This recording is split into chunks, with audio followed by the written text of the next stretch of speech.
আমি কি আজ নিজের লক্ষ্যটার দিকে এক কদম এগিয়েছি? যদি উত্তর না হয়, তাহলে নিজেকে দোষ না দিয়ে কিন্তু সিদ্ধান্ত নাও। আগামীকাল আমি বদলাবো।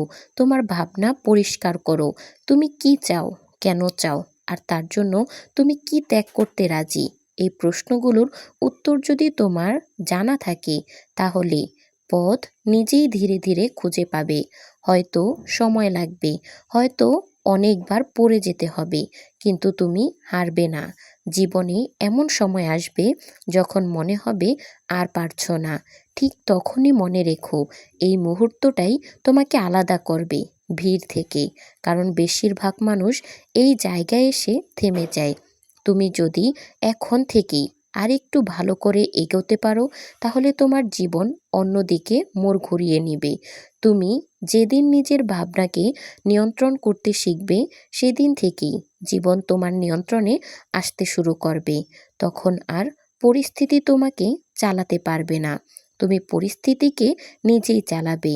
তখন আর ভয় তোমাকে আটকে রাখবে না, বরং ভয়ই তোমাকে সতর্ক রাখবে।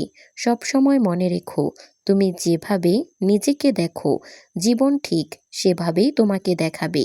তুমি যদি নিজেকে তুচ্ছ ভাবো, জীবনও তোমাকে তুচ্ছ ভাবতে শুরু করবে। তুমি যদি নিজেকে শক্ত ভাবো, জীবনও একদিন তোমার শক্তকে স্বীকার করবে। তাই আজই সিদ্ধান্ত নাও, আমি ছোট ভাবনা ছেড়ে দিব। আমি নিজের সীমাবদ্ধতাকে শক্তিতে পরিণত করব। লিখো, আমি প্রতিদিন একটু একটু করে বড় হব, কারণ আমি জানি আমার ভাবনায় আমার ভবিষ্যৎ, আর আমার ভবিষ্যৎ আমি নিজেই গড়ব। এই বিশ্বাসটা বুকের ভেতর আগুনের মতো জ্বালিয়ে রাখো। এই বিশ্বাসটাই একদিন তোমাকে এমন জায়গায় নিয়ে যাবে, যেখানে দাঁড়িয়ে তুমি পিছনে তাকিয়ে বলবে, সব কষ্টটা সার্থক ছিল। প্রতিদিন সকালে যখন তুমি চোখ খুলো, তখন প্রথম ভাবনা হলো, তোমার নিজের ভাবনাই সব থেকে বেশি গুরুত্বপূর্ণ। তুমি কি মনে করেছো আজকের দিনটা কঠিন হবে, নাকি আজকের দিনটা নতুন সম্ভাবনার দিকে খুঁজে নিয়ে যাবে? এই এক মুহূর্তটাই, ভাবনাই তোমার পুরো দিনের রূপের নীতি ধারণা বদলে দিবে। মানুষ প্রায়ই নিজেকে ছেড়ে যাওয়ার ভাবনা নিয়ে শুরু করে, আর তারপর দিনটাই হেরে যায়। কিন্তু যারা নিজের মধ্যে শক্তি খুঁজে বের হয়, তারা কোনো না কোনো নতুন দিন মানে নতুন সম্ভাবনাকে পেয়ে যায়। তারা জানে ব্যর্থতা আজ আছে, কিন্তু কাল থেকে শুরু করার সুযোগও আছে। তুমি যদি নিজের সীমারেখা ঠিক করতে শিখো, তাহলে কখনো আর বাইরে থেকে ভয় পাবে না। পৃথিবী তোমার জন্য কঠিন হোক বা সহজ, সেটা গুরুত্বপূর্ণ নয়। গুরুত্বপূর্ণ হলো তুমি কিভাবে সেই পৃথিবীর সঙ্গে নিজের অবস্থানে মিলিয়ে নাও। তুমি যদি ভিতর থেকে শক্ত হও, যদি নিজের ভেতরের কষ্টটাকে বিশ্বাস করো, তাহলে কোনো পরিস্থিতি তোমাকে ভেঙে দিতে পারবে না। মানুষ প্রায়ই অন্যের কথা শুনে জন্ম নেয়, কিন্তু সত্য হলো, অনেক সময় মানুষ আসল কি ভেবে পায় না। তোমার ক্ষমতা তাদের সমালোচনা তোমার অন্তরের শক্তিকে পরীক্ষা করার সুযোগ দেয়। তুমি যদি প্রতিদিন নিজেকে বড় করার জন্য ভাবো, যদি নিজের লক্ষ্য স্পষ্ট করো, তাহলে জীবন নিজেই তোমার দিকে এগিয়ে আসবে। বড় হওয়া মানে শুধু অর্থ বা পরিচিতি নয়, বড় হওয়া মানে সম্মান, মানসিক শক্তি অর্জন। নিজের ভুল থেকে শেখো, ব্যর্থতার সঙ্গে লড়াই করে, আর নিজের সম্ভাবনার প্রতি অটল রাখো।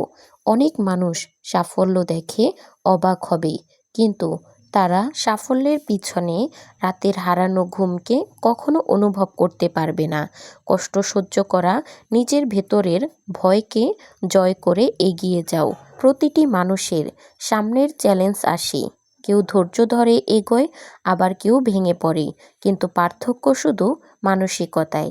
যারা মনে রাখে ভেতরের শক্তি বাইরের প্রতিফলিত চিরস্থায়ী, তাই প্রচেষ্টার সঙ্গে যদি বিশ্বাস জোড়ো, তাহলে জীবনের পথ কঠিন হলেও তুমি সেটাকে দৃঢ়ভাবে এগিয়ে নিতে পারবে।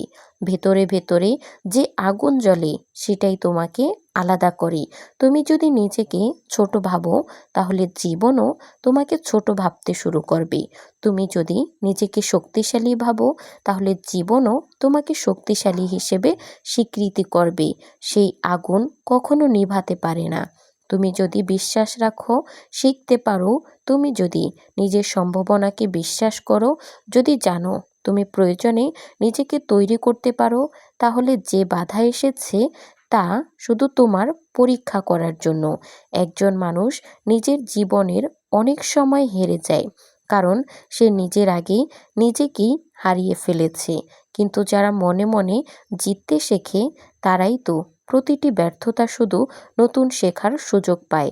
তারা জানে কষ্ট আসবে ঠিকই, তবে সেই কষ্টের মধ্যে দিয়ে যেসব শিক্ষা আসে সেটাই তাদের আসল শক্তি। জীবন কোনো বার্তা ছাড়াই কঠিন হয়ে যায়, কিন্তু যারা প্রস্তুত থাকে তারা জানে এই বার্তাগুলোই তাদের শক্তি বাড়াবে। ভবিষ্যতের জন্য ভাবো, কিন্তু বর্তমানের কাজে মনোযোগ দাও। অনেক মানুষ শুধু স্বপ্ন দেখে কিন্তু কখনো কাজ করে না। স্বপ্ন দেখাই যথেষ্ট নয়, স্বপ্নকে বাস্তবে পরিণত করতে হলে প্রতিদিনের পদক্ষেপ নিতে হবে। তো বন্ধুরা, ভিডিওটি ভালো লাগলে একটা লাইক কমেন্ট করে দিবেন, আর ভিডিওটি আপনার প্রিয় মানুষদের সাথে শেয়ার করবেন যারা জীবনে সফল হতে চায়। দেখা হচ্ছে পরবর্তী কোনো ভিডিওতে। সেই পর্যন্ত ভালো থাকবেন, সুস্থ থাকবেন। আল্লাহ হাফেজ।